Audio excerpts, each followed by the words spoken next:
Hello everyone, मेरा नाम तौसीफ है and welcome back to the series of Vue.js। So let's start with the topics. सबसे पहले आज हम पढ़ने वाले हैं लाइफ साइकिल हुक्स के बारे में कि लाइफ साइकिल हुक्स क्या होते हैं, इन्हें कैसे यूज़ किया जाता है और इन्हें किस सिचुएशन में आप यूज़ करोगे। यहाँ पर हम पढ़ेंगे क्रिएटेड हुक के बारे में, माउंटेड हुक के बारे में, अपडेटेड हुक के बारे में और अनमाउंटेड हुक के बारे में। इसके अलावा भी और भी हुक्स होते हैं जिनको हम कवर अप करेंगे, ठीक है, बट वो सारे इन्हीं से रिलेटेड होते हैं तो इस वजह से मैंने उसको यहाँ पे मेंशन नहीं किया है। एंड देन हम पढ़ेंगे टेम्पलेट रेफ के बारे में। आज की जो वीडियो है ना वो थोड़ा सा स्पेशल होने वाली है। यहाँ पे बेसिकली आपको अपना VS कोड ओपन करने की ज़रूरत नहीं है इतना। ये वीडियो बेसिकली थ्योरेटिकल होने वाली है। कॉपी पेन निकाल के बैठ जाओ और बीच बीच में जब हम बोलेंगे तो चीज़ों को लिखना, वीडियो को हम जब बोलेंगे पॉज करने को तो ध्यान देना, चाहो तो पीछे कर करके 2-3 बार चीज़ों को सुनना और समझने की कोशिश करना। बिकॉज़ ये जो चीज़ें हम अभी आप पढ़ने वाले हो ना, इसमें से जो सबसे इम्पोर्टेंट है वो है सारे लाइफ साइकिल हुक्स, ठीक है? और इनको आप बहुत ज़्यादा यूज़ करोगे जब भी आप प्रोजेक्ट्स को बनाओगे।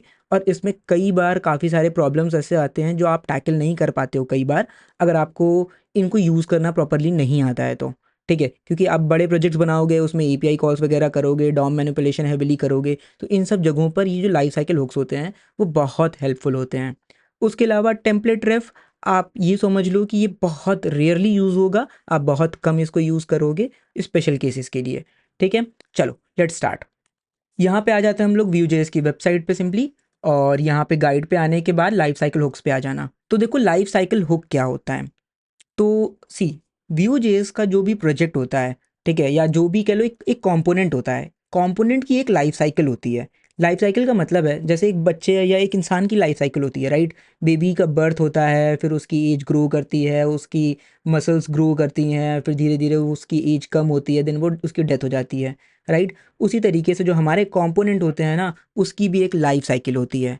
कहने का मतलब क्या है, लाइक कंपोनेंट का प्रिपेयर होना, लाइक जैसे आप स्क्रिप्ट के अंदर बहुत सारी चीज़ें लिखते हो, उसका प्रिपेयर होना, डॉम में दिखना, फिर उसका हाइड होना, या जैसे मान लो काउंटर आप बनाते हो, काउंटर में वैल्यू का ऐड या सब्ट्रैक्ट होना, तो उस टाइम पे क्या होता है, UI पे आपको चेंजेस दिखते हैं।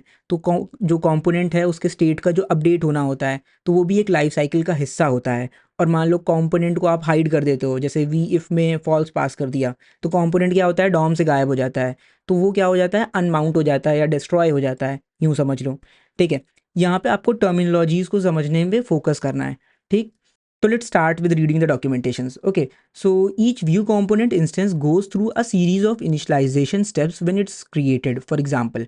तो जो भी व्यू का जो कंपोनेंट होता है ना, वो कुछ सीरीज़ ऑफ स्टेप्स से गो थ्रू करता है जब उसको बनाया जाता है और UI पे दिखाया जाता है। For example, it needs to set up data observation, compile the template, mount the instance to the DOM, update the DOM when data changes. जैसे जो आप मान लो यहाँ पे, ओके, मान लो ये स्क्रिप्ट होता है, स्क्रिप्ट टैग, इसके अंदर बहुत सारी चीज़ें लिखते हो, तो इसके अंदर डेटा होता है, वॉचर्स होते हैं, कई सारी चीज़ें होती हैं, तो उनको इनिशियलाइज़ करना, उनको समझना, उसको उसके कोड को गो थ्रू करना पूरा, लाइक Vue.js का एक कंपाइलर होता है, राइट? तो वो उसको पूरा गो थ्रू करता है और उसके बाद टेम्पलेट के साथ उसको अटैच करना। यहाँ पे देखो दिया हुआ है, कंपाइल करना टेम्पलेट के साथ, यानी कि आप टेम्पलेट में देखो, टेम्पलेट जैसा कोई टैग तो होता नहीं है, राइट? इसके अंदर आप कोई कंपोनेंट कॉल कर देते हो, जैसे मान लो API टेस्ट करके आपने कोई कंपोनेंट कॉल कर दिया यहाँ पे, तो API टेस्ट नाम का क्या कोई टैग होता है क्या?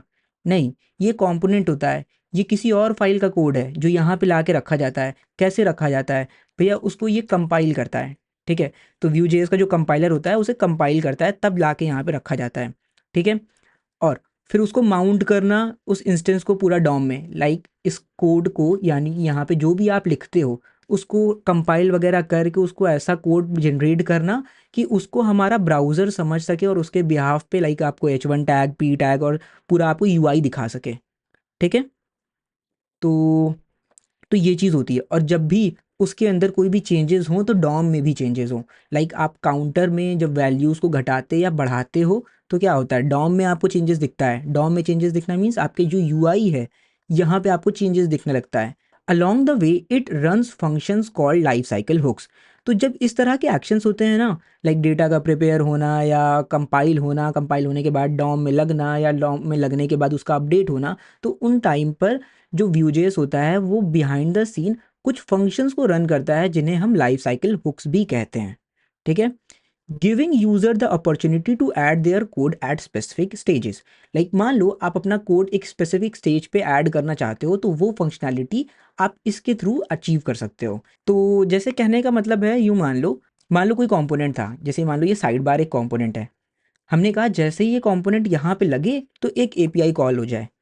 अभी देखो ये कंपोनेंट यहाँ पे माउंटेड नहीं है, ठीक है। माउंट होना मीन्स दिखना या लग जाना किसी जगह पे, और अनमाउंट मतलब किसी जगह से हट जाना। तो जब आप वी इफ़ के थ्रू किसी चीज़ को शो या हाइड करते हो, तो आप चीज़ों को माउंट या अनमाउंट करते हो। तो जैसे मान लो यहाँ पे गाइड पे क्लिक किया, तो ये कंपोनेंट यहाँ पे माउंट हुआ। उस टाइम पे मैंने कहा कि एक एपीआई कॉल कर देना। तो ये चीज़ें आप किससे कर सकते हो? लाइफ साइकिल हुक्स के थ्रू कर सकते हो। कई तरह के लाइफ साइकिल हुक्स मिलते हैं आपको, जिसमें से जो बहुत इंपॉर्टेंट या जो बहुत ज़्यादा यूज़ होते हैं वो हैं आपके माउंटेड, अपडेटेड, अनमाउंटेड एंड एक और होता है क्रिएटेड। तो for example the mounted hook can be use to run the code after the component has finish the initial rendering and created the DOM nodes. यानी कि इसका मतलब मैं समझाता हूँ, वेट। जैसे मान लो यहाँ पे कॉम्पोनेंट बना लेते हैं, काउंटर डॉट व्यू, यहाँ पे लिख देते हैं h1 टैग हाई। चलो अभी के लिए इसको यहाँ पे इंपोर्ट कराते हैं पहले। तो इंपोर्ट काउंटर, एंड यहाँ पे कंपोनेंट्स में हम रजिस्टर कर लेंगे इस काउंटर को।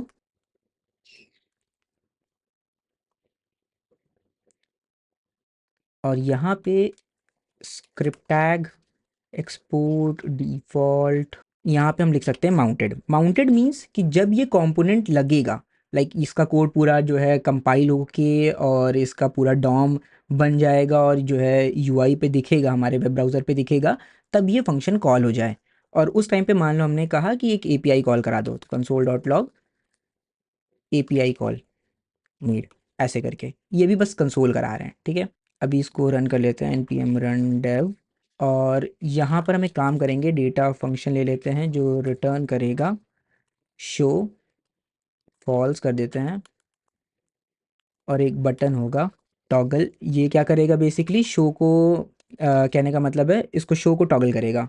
तो यहाँ पे एट द रेट क्लिक, हमने कहा show equals to not show, तो शो की वैल्यू को हर बार ये ट्रू है तो फॉल्स, फॉल्स है तो ट्रू करेगा। और यहाँ पे हम वी इफ़ लगा रहे हैं, ध्यान देना। इसको कॉपी कर लो, इधर ओपन कर लो, देखना अभी कोई दिक्कत नहीं है। टॉगल पे जैसे ही मैंने क्लिक किया, क्योंकि कंपोनेंट अभी माउंट नहीं हुआ है, ना तो तैयार हुआ है ना तो यहाँ पे दिख रहा है। राइट, क्यों नहीं दिख रहा है? क्योंकि उसकी ज़रूरत ही नहीं है, ठीक है। हमने वी इफ़ लगाया है। जैसे ही हमने यहाँ पे टॉगल पे क्लिक किया, तो देखो यहाँ पे कंपोनेंट भी आ गया, माउंट हो गया, हमें दिखने लगा। और यहाँ पे देखो एपीआई कॉल मेड। लाइक मान लो कोई एपीआई कॉल करनी होगी आपको डेटा फेच करने के लिए, तो आप इस तरीके से माउंटेड में लिख सकते हो। इसका जो असल यूज़ केस है, जब आप प्रोजेक्ट बनाओगे तब ज़्यादा समझ में आएगा आपको। ये भी ओवरव्यू ले लो छोटा सा। So there are several other hooks, और भी हुक्स होते हैं, माउंटेड, अपडेटेड, अनमाउंटेड, ये सारी चीज़ें। और याद रखना कि इनको, ये जो माउंटेड फंक्शंस हैं, ठीक है, इसको आपको एरो में नहीं, एरो फंक्शन में नहीं रखना कि लाइक आप इसको ऐसे करके ऐसे कर लो, नहीं।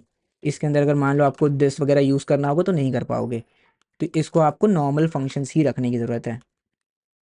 अब देखो लाइफ साइकिल डायग्राम समझ लेते हैं, जिससे हमें समझ में आ जाए कि जो हमें जो कंपोनेंट दिखता है ना असल मायने में, ठीक है, उससे पीछे क्या क्या चीज़ें होती है। कूल। तो देखो सबसे पहले क्या होता है कि जो रेंडरिंग होती है, लाइक जो हमारा कंपोनेंट है जो दिखता है, उससे पहले क्या होता है? सबसे पहले लाइक अगर आप कॉम्पोजिशन एपीआई यूज़ कर रहे होते हो तो कॉम्पोजिशन एपीआई सेटअप की जाती है। बट अभी हम कॉम्पोजिशन एपीआई के बारे में ना तो हमने पढ़ा ना तो उसको यूज़ किया, तो इस वजह से उसको भूल जाते हैं, ठीक है। ऑप्शंस एपीआई थोड़ा सा डिफरेंट काम करता है, कॉम्पोजिशन एपीआई थोड़ा डिफरेंट काम करता है। तो ये कोड लिखने का तरीका है और उनका एग्जीक्यूशन टाइम थोड़ा सा डिफरेंट है। बट अभी हमें ऑप्शंस एपीआई पे स्टिक करना है। तो देखो यहाँ पे क्या होता है कि कंपोनेंट रेंडर होने से पहले एक बिफोर क्रिएट करके हुक कॉल होता है। लाइक जब आप इस बटन पे क्लिक करते हो और ये शो होने वाला होता है, तो सबसे पहली चीज़ बिहाइंड द सीन क्या कॉल होती है? ठीक है, बिफोर क्रिएट हुक। इस हुक के बाद क्या होता है? इनिशियलाइज किया जाता है ऑप्शंस एपीआई। यानी कि आपका जो डेटा फंक्शन होता है, जो आपके जो स्टेट होते हैं, जो कंप्यूटेड होता है, जो आपके वॉचर्स होते हैं, उनको रिजॉल्व किया जाता है, उनको समझा जाता है, उसके अंदर कोड क्या होते हैं उनको पूरा गो थ्रू करता है व्यूजेस, ठीक है। और जब उस पूरे को गो थ्रू कर लेता है, देन एक क्रिएटेड हुक कॉल होता है। जैसे यहाँ पे मान लो क्रिएट करके कॉल कर सकते हो तुम, console dot log before create. और इसी तरीके से तुम यहाँ पे क्रिएटेड भी कॉल कर सकते हो, क्रिएटेड। अब देखते हैं पहले कौन सा कॉल होता है इन दोनों में से, इसको कमेंट कर देते हैं। रिफ्रेश किया, जैसे ही इसको हमने माउंट किया तो पहले तो बिफोर क्रिएट कॉल हुआ, ठीक है। इसके बाद यहाँ पे क्रिएटेड, अच्छा सॉरी ये स्मॉल केस में होगा। रिफ्रेश किया, क्लिक किया, तो पहले बिफोर क्रिएट फिर क्रिएटेड कॉल हुआ। अब क्या चीज़ आपको बिफोर क्रिएटेड में लिखनी होती है या क्या चीज़ आपको क्रिएटेड में लिखनी होती है, इसके बारे में हम बाद में बात करेंगे, बस अभी एग्जीक्यूशन टाइम समझ लो। बिफोर क्रिएट कॉल होता है, फिर ऑप्शंस एपीआई में जितनी भी चीज़ें होती है ना वो रिजॉल्व हो जाती है, यानी कि आपका जो डेटा स्टेट होते हैं, आपके जो कंप्यूटेड होते हैं, जो वॉचर्स होते हैं, वो सारी चीज़ें रिजॉल्व कर ली जाती है, उसको समझ लेता है व्यू का जो कंपाइलर होता है बेसिकली। अब ये चीज़ें पहले लिख लो, फिर वीडियो को आगे कंटिन्यू करना। देन क्या होता है, अब आपका जो स्क्रिप्ट है ये रिजॉल्व हो गया है, राइट। अब हमें क्या करना है, हमारे टेम्पलेट को कंपाइल करना होता है। हैज़ प्री कंपाइल्ड टेम्पलेट, यानी कि क्या ये template highly optimise JavaScript code में कन्वर्ट हो चुका है? जी नहीं, नहीं हुआ है। अगर हुआ है तो आगे बढ़ जाओ, अगर नहीं हुआ है तो कंपाइल करो, तुरंत के तुरंत कंपाइल करो। तो ये क्या करता है कि इस कोड को कंपाइल करता है और इसके साथ लिंक कर देता है इस तरीके से कि जब भी आपका स्टेट चेंज होता है, जैसे काउंटर में काउंट जब चेंज होता है तो हमारा जो टेम्पलेट होता है उसके अंदर भी हमें चेंजेस दिखने को मिलते हैं, राइट। तो ऐसे ही काम होता है।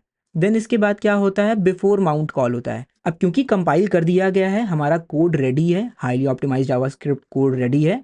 अब उसको क्या करना है, हमें ब्राउज़र को देना है कि भैया हमने कोड प्यारा सा कन्वर्ट कर दिया है, इसको आप समझ सकते हो।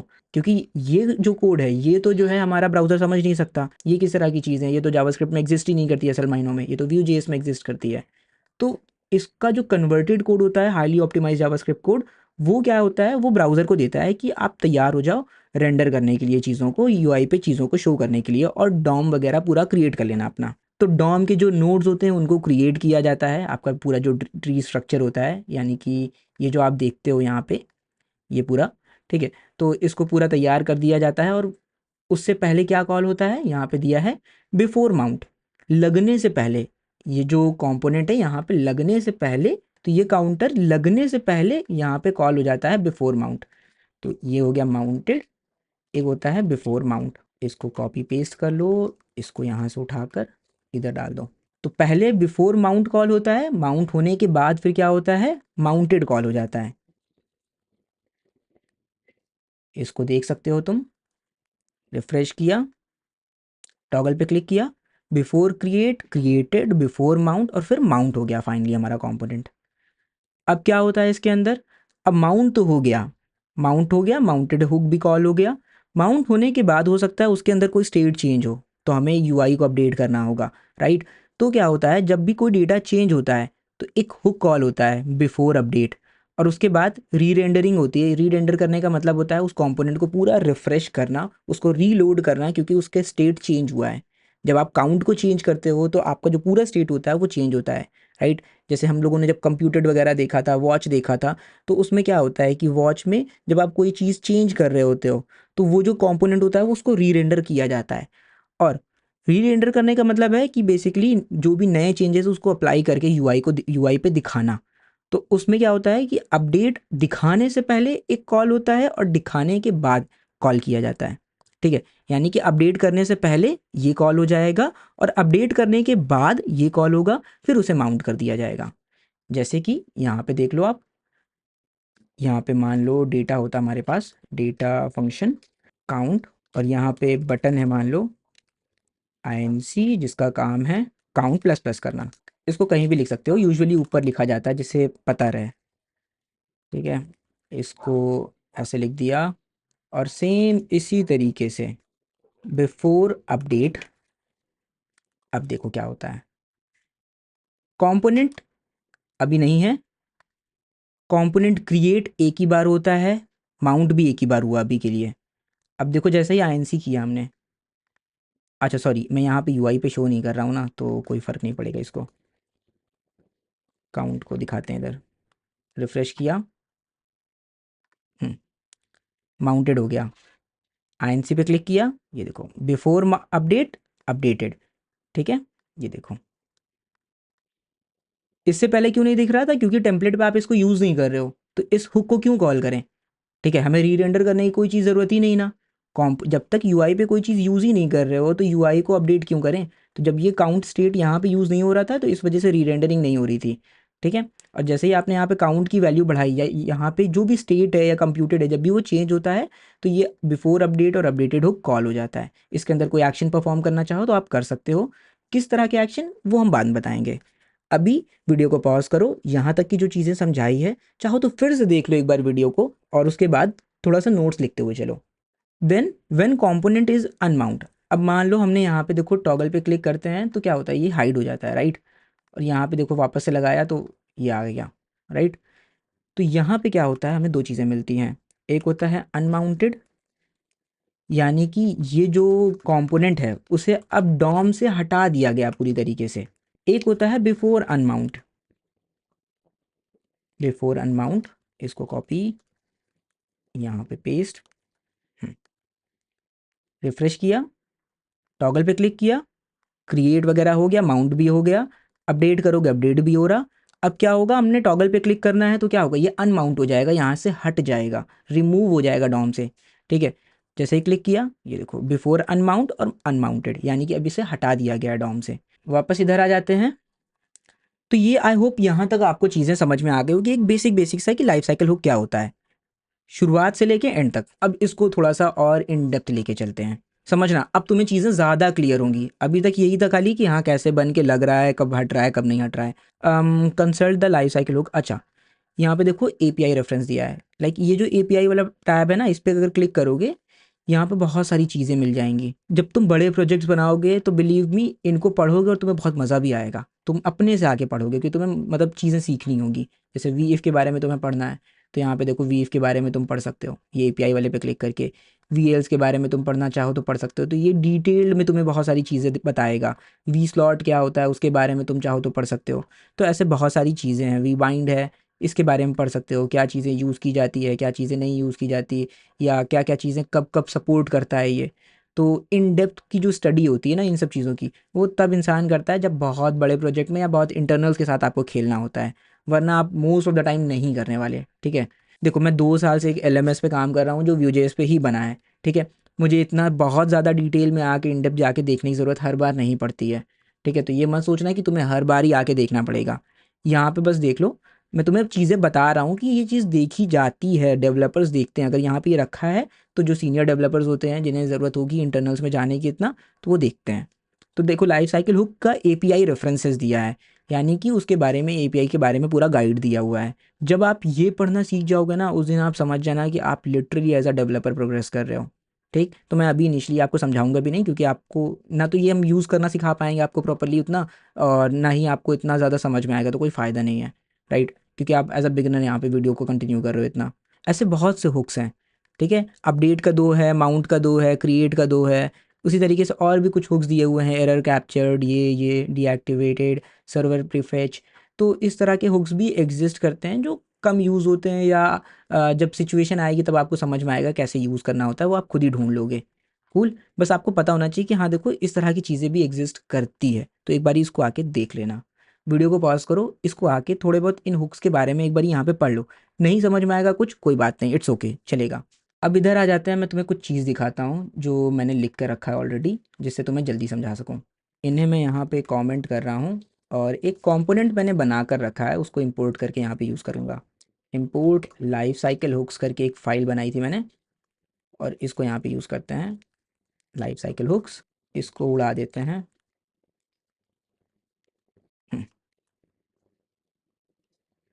अब देखो लाइफ साइकिल हुक्स वाला जो फाइल है, इसको हम ओपन करके अभी एक एक करके सारी चीज़ें समझाएंगे।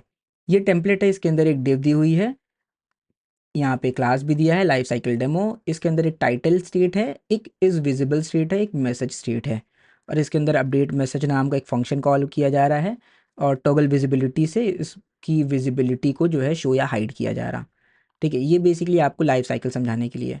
तो सबसे पहली चीज़ क्या है, देखो जो कंपोनेंट डेटा इनिशियलाइजेशन है वो ये है, राइट। लाइक सबसे पहला काम क्या होता है हमारे लाइफ साइकिल में, कंपोनेंट का जो डेटा है उसे इनिशियलाइज किया जाता है। तो सबसे पहले क्या होगा, कंपोनेंट डेटा को इनिशियलाइज किया जाएगा। उससे पहले क्या कॉल होता है, ये कॉल होता है। देखो यहाँ पे लिखा है before create instance is initialised, ये जो इंस्टेंस है पूरा इसे इनिशियलाइज किया जाता है। यहाँ पे आप डेटा या मेथड्स को एक्सेस नहीं कर सकते। जैसे यहाँ पे देखो कंसोल लॉग में लिखा है डेटा नॉट एक्सेसिबल, यानी कि इसके अंदर ये जो भी चीज़ें हैं क्योंकि इसे अभी तक प्रिपेयर नहीं किया गया है, आप बिफोर क्रिएट यूज़ कर रहे हो, ठीक है। बिफोर क्रिएट मीन्स आपकी ऑप्शन एपीआई इनिशलाइज नहीं है, उससे पहले ही आप इसको क्या करना चाह रहे हो, अगर एक्सेस करना चाह रहे हो दिस डॉट मैसेज को, तो आप नहीं कर सकते। इसको कब यूज़ करते हैं, प्लगइन इनिशियलाइजेशन के लिए या एक्सटर्नल लाइब्रेरीज को सेटअप करने के लिए। अगर आगे चल के Vue.js में या आप जब नेक्स्ट पढ़ोगे तो उसमें प्लगइन्स वगैरह को इनिशियलाइज किया जाता है, तो वहाँ पे इसको यूज़ किया जाता है, रेयरली यूज़ होता है ऑब्वियसली, बट यहाँ पे यूज़ केस मैंने बता दिया है। अब इसको एक बार इसका आउटपुट देखते हैं, चलो आके रिफ्रेश किया, देखो बिफोर क्रिएट यहाँ पे दिया है डेटा डॉट एक्सेसिबल अनडिफाइंड दिखा रहा, यानी कि ये जो डेटा है ना ये अनडिफाइंड है, दिस डॉट मैसेज। ये हो गया बिफोर क्रिएटेड के बारे में। अब वीडियो को पॉज करो, ये जो लिखा हुआ है ना इसको लिख लो, ये यहाँ से यहाँ तक की चीज़ें, मतलब कॉपी में अपने हिसाब से, जैसे भी तुम नोट्स बनाते हो तुम अपने हिसाब से डायग्राम वगैरह बना के रख लो। फिर आता है क्रिएटेड। अब बिफोर क्रिएटेड के बाद हमारा डेटा इनिशलाइज हो चुका है, ये चीज़ें एक्सेसिबल है अब। तो यहाँ पे देखो रिएक्टिव डेटा इज सेटअप, तो आपका जो रिएक्टिव डेटा होता है ये पूरा ये सेटअप हो चुका है। आप यहाँ पे डेटा या इवेंट्स को एक्सेस कर सकते हो, तो देखो यहाँ पे लिखा है डेटा इज एक्सेसिबल। तो अब देखो क्रिएटेड हुक कॉल हुआ है, डेटा इनिशलाइज हो चुका, ठीक है। तो पहले सेकंड वाला कॉल हुआ है देखो, ठीक है, बिफोर क्रिएट, क्रिएट होने से पहले, फिर क्रिएट हुआ असल मायनों में, फिर क्या हुआ, फिर यहाँ पे क्रिएट किया गया, सॉरी क्रिएटेड कॉल हुआ, यानी कि क्रिएट हो चुका है अब देखो तुम इनिशियल मैसेज को एक्सेस कर सकते हो। ये जो मैसेज वाला वेरिएबल प्रिंट करा रहे थे, स्टेट प्रिंट करा रहे थे, वो देखो यहाँ पे एक्सेसिबल है बट यहाँ पे नहीं था। इसको कब यूज़ किया जाता है, एपीआई कॉल अगर आपको करनी है, आपको डेटा इनिशलाइज करना है, जैसे मान लो इसी को एक्सेस करके इसको किसी कंडीशन की बिहाफ पे कोई भी चेंजेस करने हैं तो वो कर सकते हो। इवेंट लिसनर को अगर आपको लगाना है, ठीक है, लाइक आप अलग अलग तरह की इवेंट लिसनर लगा सकते हो, जैसे कर्सर का मूवमेंट ट्रैक करना है तो वो सारी चीज़ों की इवेंट लिसनर आप यहाँ पे लगा सकते हो, ठीक है। ड्रैग एंड ड्रॉप के लिसनर्स लगा सकते हो। कॉम्प्लेक्स कंप्यूटेशन करना है, आपको किसी तरह का कंप्यूटेशन एक्शन परफॉर्म करना है, ठीक है, कैलकुलेशन करनी है, तो वो यहाँ पे कर सकते हो। देखो जैसे यहाँ पे एक एग्जांपल भी दिया है कि एपीआई कॉल को यहाँ पे इनिशियलाइज कर देना, तो देखो एक फंक्शन को कॉल किया है, तो ये मान लो ये एपीआई कॉल कर रहा है, मान लेते हैं, देखो यहाँ पे तुरंत ही एपीआई कॉल हो जाएगी माउंट होने से पहले, इवन माउंटेड के पहले। इस वीडियो को पॉज करो, ये चीज़ें लिख लो, इसके यूज़ केसेस वगैरह। फिर आता है बिफोर माउंट। अब क्रिएट हो गया है डेटा, हम इसको एक्सेस भी कर सकते हैं, हमारा रिएक्टिव डेटा पूरा एक्सेसिबल है। अब क्या होता है कंपाइलेशन, तो कंपाइलेशन के बाद जैसे कि यहाँ पे हम देख सकते हैं, कंपाइलेशन के बाद बिफोर माउंट, डेटा कंपाइल हो गया है पूरा टेम्पलेट के साथ, देखो template is compiled but not mounted, तो उस टाइम पे डॉम इंसर्शन होने से पहले आप कुछ करना चाहते हो तो यहाँ पे कर सकते हो। फिर आता है माउंटेड। माउंटेड में क्या होता है, कंपोनेंट अब डॉम में लग चुका है, यानी कि आपको यूआई में दिखेगा वो चीज़, उस टाइम पे आप क्या कर सकते हो, डॉम को एक्सेस कर सकते हो। जैसे मान लो यहाँ पे अगर डॉम को एक्सेस करना चाहते हैं, लाइक ठीक है, डॉक्यूमेंट डॉट क्वेरी सेलेक्टर करके अगर तुम मान लो कंडीशनली फेच करना चाहते तो तुम डॉम को एक्सेस नहीं कर पाते यहाँ पे प्रॉपरली, बट यहाँ पे क्योंकि डॉम तैयार हो चुका है तब तुम यहाँ पे कर सकते हो, ठीक है। तो डॉम मैनिपुलेशन तुम कर सकते हो, चाइल्ड कंपोनेंट के रेफरेंसेस को एक्सेस कर सकते हो, थर्ड पार्टी लाइब्रेरी को भी इंटीग्रेट कर सकते हो, जैसे पेमेंट गेटवे सर्विस है उसको इनिशियलाइज करना है तो वो कर सकते हो। एपीआई कॉल अगर तुम करना चाहते हो जिसमें तुम्हें डॉम वगैरह यूज़ करना है तो तुम माउंटेड में ही कर लो। एपीआई कॉल यहाँ पे भी कर सकते हो, क्रिएटेड में भी कर सकते हो, यहाँ तब करना जब तुम्हें डॉम यूज़ करना है, और इनिशियल डेटा फेचिंग वगैरह भी यहाँ पे कर सकते हो तुम, ठीक है, एपीआई कॉल करके डेटा फेच करना तो यहाँ पे हो जाएगा। और यहाँ पे देखो setup third party library function को कॉल किया जा रहा है। इसके बाद क्या है, देखो यहाँ पे बिफोर अपडेटेड, अपडेटेड है। वीडियो को चाहो तो पॉज कर लो, इस चीज़ को लिख लो। फिर आता है बिफोर अपडेट, यानी कि अब क्या होगा कि अब मान लो ये देखो अपडेट मैसेज पे क्लिक किया तो यहाँ पे कुछ चीज़ें और भी दिख रही है।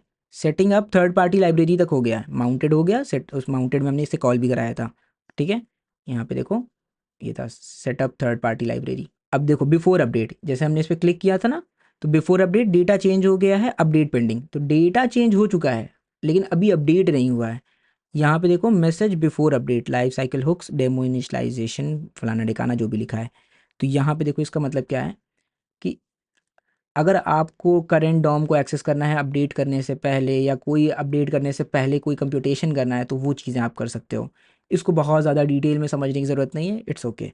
देन फिर आता है अपडेटेड, यानी कि अभी क्या है, जो वर्चुअल डॉम है वो रीरेंडर कर रहा है और पैच कर दिया जाएगा, यानी कि डॉम को रीरेंडर कर दिया जा चुका है, आपकी जो ओरिजिनल डॉम है यहाँ पे चेंजेस आपको दिख रहे हैं, ठीक है। यहाँ पे ये देखो लिखा है, और मैसेज कब अपडेट किया गया यहाँ पे दिया है, यानी कि देखो ये कंसोल लॉग प्रिंट कर दिया गया है कि डॉम डिपेंडेंट ऑपरेशन, अगर आप अपडेट के बाद कुछ करना चाहते हो, जैसे मान लो काउंट की वैल्यू चेंज होने के बाद हम कुछ करना चाहते हैं, या कंपोनेंट में किसी भी तरह का अपडेशन हो, कोई भी स्टेट चेंज हो, तब अगर आप कुछ करना चाहते हो यहाँ पे अपडेटेड के अंदर लिख सकते हो उसका कोड। तो child updates that depend on parents, उसको कर सकते हो। थर्ड पार्टी लाइब्रेरी में किसी तरह का अपडेट करना है तो भी कर सकते हो। तो यूज़ केसेस दिए हुए हैं जो हो सकता है इनिशियली एज अ बिगिनर आपको ना समझ में आए, तो इट्स ओके, इट्स ओके। लिख लो चीज़ों को, जब प्रोजेक्ट्स बनाओगे तो कभी यूज़ करोगे या कभी फ्यूचर में काम आया तो इट्स ओके, अदरवाइज कोई बात नहीं। फिर क्या होता है बिफोर अनमाउंट, अनमाउंटेड। अब लास्ट चीज़ क्या रह गई, अनमाउंट करना, चीज़ों को हटा देना। ये जब अनमाउंट किया जाएगा, मान लो इस लाइफ साइकिल हुक पे यहाँ पे हम वी एफ वगैरह लगा के कुछ करते हैं, तो ये कॉल हो जाता, जैसे कि हम लोगों ने पहले भी देखा था। इसको कब यूज़ करते हो, क्लीन अप ऑपरेशन के लिए या इवेंट लिस्नर को हटाने के लिए। जैसे मान लो ड्रैग या कर्सर को फॉलो करने का कोई आपने इवेंट लिस्नर लगाया था क्रिएटेड में, तो अब कॉम्पोनेंट रिमूव कर दिया है, तो कंपोनेंट के साथ ही यूज़ हो रहा होगा, तभी आपने इवेंट लिस्नर लगाया ना, तो उस इवेंट लिस्नर को हटाया भी जाता है। ये अच्छी प्रैक्टिस होती है, वरना मेमोरी आपकी कंजम्पशन बढ़ जाएगी, ठीक है। तो इवेंट लिस्नर को रिमूव कर दिया, या टाइमर्स हैं, सेट टाइम आउट वगैरह आपने लगाया है या सेट इंटरवल वगैरह लगाया है तो उसको कैंसिल कर देना। कनेक्शन है, जैसे मान लो सॉकेट कनेक्शन आपने ओपन करके रखा है तो उसको क्लोज कर देना, ठीक है। जैसे यहाँ पे देखो clean up third party library. फिर होता है अनमाउंटेड, यानी कंपोनेंट हट चुका है। तो अब कंपोनेंट रिमूव हो चुका है, इसको यूज़ किया जाता है फाइनल क्लीनअप के लिए, अगर आप यूज़ करना चाहो तो, यानी कि जैसे लॉगिंग हो गई या एनालिटिक्स हो गया, तो उसके लिए आप यहाँ पे यूज़ कर सकते हो कि कंपोनेंट हटने के बाद कोई एपीआई कॉल करा दी मान लो बैकग्राउंड में ही, तो ये चीज़ें भी आप कर सकते हो। But most of the time आप बिफोर अनमाउंट को यूज़ करोगे, आप माउंटेड को यूज़ करोगे और क्रिएटेड को यूज़ करोगे, ठीक है। आई होप आपको समझ में आ गया हो यहाँ तक। उसके अलावा मैंने एक और चीज़ भी रखी थी यहाँ पे, ये वाला भी बनाकर, बट मुझे लगता नहीं इतना ज़रूरी है ये। जैसे यहाँ पे देखो मैंने एक एपीआई कॉल का एक डेमोन्स्ट्रेशन दिया था कि देखो ऐसे आप एपीआई कॉल कर सकते हो या डॉम को एक्सेस कर सकते हो माउंटेड के बाद यहाँ पे इस तरीके से। और अनमाउंटेड पे आप देखो यहाँ पे रीसाइज नाम का मान लो कोई इवेंट हेडर आपने लगाया होगा क्रिएटेड में या यहाँ पे, तो उसको आप रिमूव कर सकते हो। देखो वेब सॉकेट का कनेक्शन मान लो जैसे हटाना है तो वो कर सकते हो।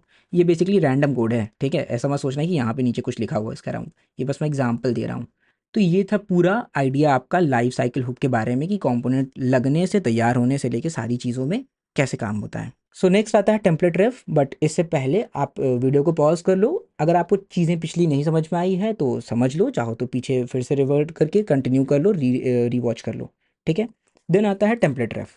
अब टेम्पलेट रेफ क्या होता है कि टेम्पलेट रेफ की हेल्प से आप बेसिकली जो एक्चुअल डॉम है उसका रेफरेंस एक्सेस कर सकते हो। जैसे यहाँ पे देखो, it allow us to obtain a direct reference to the specific DOM element.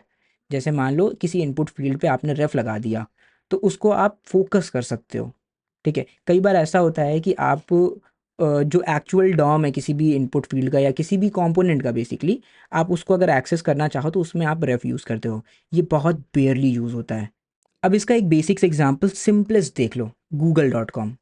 Like जैसे मान लो मैंने यहाँ पे जैसे ही google.com लिख कर एंटर किया, तो देखो हम कुछ भी लिख कर ट्राई करना शुरू कर सकते हैं। हमें इस पे फोकस या इस पे क्लिक नहीं करना पड़ा, राइट, ये ऑटोमेटिकली फोकस था। तो जैसे इस वेबसाइट पे मैं आया तो ये कंपोनेंट पहले से फोकस था। तो उसी चीज़ का ये बेसिक्स एग्जांपल यहाँ पे दिया है। जैसे मान लो यहाँ पे आ जाते हैं, इस पूरे को हटाकर ये लिख दिया, इसको यूज़ करते हैं दिस डॉट डॉलर रेफ्स, और यहाँ पे किसी भी कंपोनेंट किसी भी टैग के ऊपर आप बस रेफ इक्वल्स टू करके कुछ भी लिख दो। यहाँ पे इनपुट रेफ लिख देते हैं चलो। तो आप ऐसे करके, अब ये फोकस क्या है, फोकस फंक्शन की हेल्प से आप जो है किसी भी लाइक स्पेशली इनपुट फील्ड पे आप फोकस कर सकते हो। जैसे यहाँ पे आओगे रिफ्रेश करोगे तो पेज रिफ्रेश करने पे देखो इस पे पहले से क्लिक क्लिक मतलब ये सेलेक्टेड है या फोकस्ड है। और अगर इसको मान लो हटा दोगे, देखो अभी फोकस नहीं है, अभी कुछ टाइप करोगे तो इस पर क्लिक करना पड़ेगा। तो ऐसे माइनर माइनर यूज़ केसेस होते हैं जहाँ पे इसे यूज़ करना पड़ता है, ठीक है। और अगर मान लो इसको यहाँ पे जैसे क्रिएटेड में यूज़ करके देखो, ये देखो, क्योंकि क्रिएटेड में हमारा जो डॉम होता है वो हमारे लिए एक्सेसिबल नहीं होता है, राइट। माउंटेड में डॉम लग चुका है, हम उसको मैनिपुलेट कर सकते हैं, एक्सेस कर सकते हैं। सो यहाँ पे चीज़ें देख लेते हैं। तो to achieve this we use a special ref attribute. तो रेफ नाम का एक एट्रीब्यूट होता है जो आप किसी भी टैग पे लगा सकते हो, ये बिल्कुल की एट्रीब्यूट के तरीके होता है। और दिस डॉट डॉलर रेफ्स करके इसको एक्सेस कर सकते हो। और अगर मान लो तुम देखना ही चाहते हो कि कौन कौन से रेफ्स अवेलेबल हैं तुम्हारे पास, तो तुम console dot log dollar refs को प्रिंट करा दो, रिफ्रेश करोगे ये देखो। तो तुम जहाँ जहाँ पे भी जिस जिस चीज़ पे भी रेफ यूज़ करोगे, जैसे मान लो ये एक हेडिंग टैग होता, अगर H1 होता, ये H1 रेफ होता अगर, ये देखो एक H1 रेफ है, इसमें दिखा रहा है कि ये भी क्या है, एक H1 रेफ है जो H1 टैग को टारगेट कर रहा। तो अगर मैं कहूँ कि डॉट H1 रेफ डॉट वैल्यू बताओ, तो इसके अंदर जो भी लिखेंगे अभी हम टेस्ट पीजे, देखो रिफ्रेश किया, अच्छा ओके वैल्यू तो नहीं होगा, ऑब्वियसली इनपुट फील्ड के लिए होता है। ये देखो ये पूरी डेव दे रहा है, तो ये एक्चुअल डॉम रिटर्न कर रहा है हमें उसका पूरा पूरा। ठीक है, तो अगर कभी हमें डॉम एक्सेस करने की ज़रूरत होगी तो हम रेफ यूज़ करते हैं, अभी हम बताएंगे भी कब ज़रूरत पड़ती है।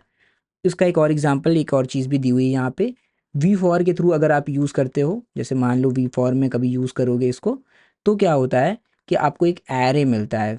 ठीक है, रेफ्स का एक एरे मिलता है जिसको आप यूज़ कर सकते हो।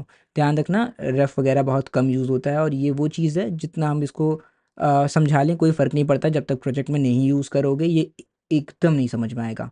अभी मैं यूज़ केसेस बता देता हूँ, बाकी बेसिक एग्जाम्पल तो मैंने ये दे दिया बस, इसके अलावा मैं अभी नहीं दे सकता, यकीन मानो। जब तक तुम प्रोजेक्ट नहीं बनाओगे तुम्हें समझ में ही नहीं आएगा। ओके, कंपोनेंट पे भी तुम किसी को लाइक किसी कंपोनेंट पे भी तुम रेफ लगा सकते हो। जैसे मान लो यहाँ पे जो कंपोनेंट था हमारे पास, रुक जाओ इसको मैं वो करता हूँ, रिवर्ट करता हूँ पूरा। ये था ना, अब मान लो इसी पर रेफ लगा देते हैं, टीजे टेस्ट रेफ, और हमने कहा माउंटेड के बाद कंसोल डॉट लॉग कर दो रेफ को, दिस डॉट डॉलर रेफ्स, तो रिफ्रेश किया, ये देखो ये मिल रहा है प्रॉक्सी ऑब्जेक्ट एक टीजे टेस्ट रेफ। अभी देखो डॉट टीजे टेस्ट रेफ लिखा, रिफ्रेश किया, ये देखो इसके अंदर ना, ये देखो इज विजिबल मैसेज और जितने भी फंक्शंस और ये सारी चीज़ें थी ना स्टेट्स, तुम उनको पूरा एक्सेस कर सकते हो। रेफ के थ्रू तुम्हें क्या मिला पता है, इस कंपोनेंट के अंदर जितनी भी चीज़ें हैं वो सब मिल गई। कूल, ये देखो ये टाइटल था, मैसेज था, इज़ विजिबल था, इज़ विजिबल मैसेज टाइटल, ये सब एक्सेस कर सकते हो, इवन फंक्शन कॉल भी कर सकते हो जैसे। बट ध्यान देना ऐसा रेयरली किया जाता है, बहुत रेयरली किया जाता है। मैं तुम्हें एक एग्जांपल बताता हूँ कहाँ पे मैंने इसे किया था। बेसिकली मुझे स्क्रोलेबल टैब्स बनाने थे।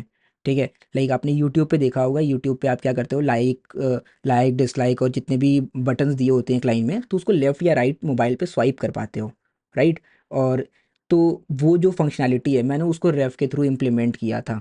तो रेफ कंपोनेंट भी यूज़ होता है, तो आप कंपोनेंट पे चीज़ों को एक्सेस कर सकते हो। और अगर आप चाहते हो कि कंपोनेंट की कुछ चीज़ें एक्सपोज्ड हो, तो यहाँ पे देखो एक्सपोज करके एक आपको मिलता है प्रॉपर्टी। इसके अंदर देखो जो चीज़ें आप लिख दोगे, जैसे पब्लिक डेटा लिख दिया तो ये वेरिएबल सिर्फ एक्सेसिबल होगा, ये एक्सेसिबल नहीं होगा। पब्लिक मेथड लिख दिया इसके अंदर एक्सपोज के अंदर, तो सिर्फ पब्लिक मेथड एक्सेसिबल है। तो जिस मेथड या स्टेट का नाम आप एक्सपोज में लिखोगे ना, तो सिर्फ वही एक्सपोज होगा और कुछ नहीं होगा, भले आप रेफ लगा लो। ठीक है, बट ये चीज़ें रेयरली यूज़ होती है, ऐसा नहीं होता कि हर एक पे आप इस तरीके से ये सब लगाते हुए फिरोगे। ठीक है, क्योंकि रेफ ही बहुत कम यूज़ करने को कहा जाता है, बिकॉज रेफ की हेल्प से जो भी आप चेंजेस परफॉर्म करते हो वो रिएक्टिव नहीं होते हैं। ठीक है, आपकी रिएक्टिविटी चली जाएगी। लाइक मान लो यहाँ पे टाइटल को अगर हम चेंज करते हैं, तो इसका मतलब ये नहीं होगा कि ये इसकी पूरी रिएक्टिविटी सही से चलेगी, नहीं, आप रिएक्टिविटी में कॉम्प्रोमाइज़ कर जाओगे। यहाँ पे जो हुक्स वगैरह कॉल होते हैं, ठीक है, तो इससे लिंक जो भी ऑपरेशंस होते हैं वहाँ पे आपको कॉम्प्रोमाइज़ करना पड़ेगा, क्योंकि ये जो रेफ होता है ये तुम्हें रेफरेंस देता है एक्चुअल डॉम का। तो ये थी वीडियो इन चीज़ों के बारे में। मैं इसका यूज़ केस बता देता हूँ थोड़ा सा। देखो व्हेन टू यूज़ टेम्पलेट रेफ, अगर आपको डॉम का जो एलिमेंट है उसको एक्सेस करना है, तब किसी थर्ड पार्टी लाइब्रेरी के अंदर डॉम में मैनिपुलेशन करना है, जैसे मान लो मीडिया प्लेयर है, उसके बटन में CSS चेंज करनी है, तो आप यूज़ कर सकते हो रेफ का। मतलब मैंने किया, इस वजह से मैं एग्जैक्टली वही बोल रहा हूँ। ठीक है, और मान लो फोकस स्टेट चेंज करना है, जो कि हम लोगों ने अभी देखा, गूगल पे आप जाते हो तो पहले से फोकस रहता है, तो वो चीज़ आप कर सकते हो। और हाँ, स्पेशली फाइल इनपुट्स या मीडिया एलिमेंट्स होते हैं उनको एक्सेस कर सकते हो। जैसे मान लो फाइल अपलोडर जब आप बनाओगे, लाइक इनपुट टाइप फाइल है, अब उसमें फाइल को एक्सेस अगर करना है तो वहाँ पे भी आप रेफ यूज़ करते हो अच्छा खासा। परफॉर्म डॉम मेजरमेंट, डॉम में मेजरमेंट वगैरह करना है कि लाइक एलिमेंट की विड्थ कितनी है कितनी नहीं है एक्चुअल, तो वो सारी चीज़ें आप रेफ से करते हो। व्हेन टू अवॉइड, कब अवॉइड करना चाहिए, अगर आपको कंपोनेंट का स्टेट मैनेज करना है ठीक है, तो ऐसा नहीं है कि लाइक किसी कंपोनेंट का स्टेट है आप उसको डायरेक्टली ऐसे चेंज करने लगो। उसके लिए आपके पास डेटा है, कंप्यूटेड है, उसको यूज़ करो जो Vue.js दे रहा है आपको। लाइक कंपोनेंट के अंदर अगर कम्युनिकेशन करना है, कंपोनेंट के अंदर कोई फंक्शन कॉल कराना है, जो भी चीज़ें हैं भाई, उसके लिए प्रॉप्स हैं, इवेंट्स हैं, वो यूज़ करो। ठीक है, तो प्रॉप्स एंड इवेंट्स क्या होते हैं उनके बारे में अभी हम आगे पढ़ेंगे। फॉर्म हैंडलिंग के लिए वी मॉडल यूज़ करो। ऐसा नहीं होना चाहिए कि जैसे यहाँ पे फोकस कर रहे हो रेफ की हेल्प से तो वैसे ही तुम वैल्यू भी चेंज कर दो। नहीं, ऐसा नहीं करना होता है, वी मॉडल को यूज़ करिए। स्टाइलिंग या विजिबिलिटी के लिए आप V show V if use करो, उसको तुम बैठ के रेफ के थ्रू एक्सेस करके, ऐसा नहीं होना चाहिए कि डिस्प्ले नन कर दो। तो ये सब नहीं करना है। या चाइल्ड एलिमेंट के जो इंटरनल स्टेट होते हैं उनको नहीं एक्सेस करना होता है। ठीक है, जो भी हम दिखा रहे थे कि आप कर सकते हो बट नहीं किया जाता है, याद रखना। ठीक है, तो ये जो रेफ है इसको भी रेयरली आप यूज़ करोगे। स्पेशली जो केसेस हैं जिनमें आपको यूज़ करना है वो ये हैं। इनको चाहो तो कॉपी में लिख लो, किसी जगह पे लिख लो, स्क्रीनशॉट ले लो, जो तुम्हें सूटेबल लगे। कुल। तो आई होप ये लेक्चर आपको समझ में आया होगा, और इन केस अगर कोई चीज़ नहीं समझ में आई तो कमेंट में बताना ज़रूर से। And thank you for watching this video.